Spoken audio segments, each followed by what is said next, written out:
शेवटचा जो लेअर असतो ना तर त्याच्यात फक्त जर माल आला ना तर क्रॅकिंग होतं, म्हणून आपण तिथे आहे ना खडी भरत जातो.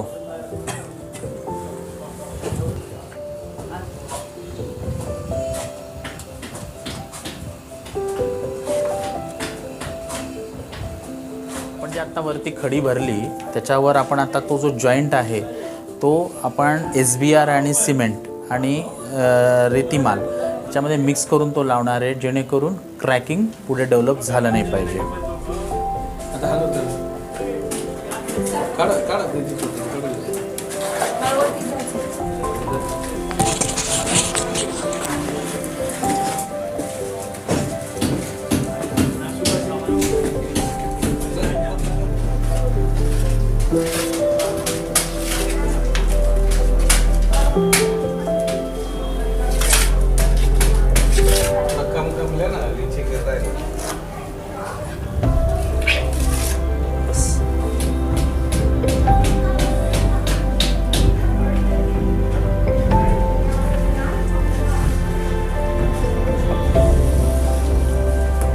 ही जी जाळी आहे ही रिड्यूस करेल क्रॅक पुढे प्रोपोगेट न होऊ देण्याचे आणि जॉईंट परत स्टिफ करेल RCC आणि बांधकामाचा.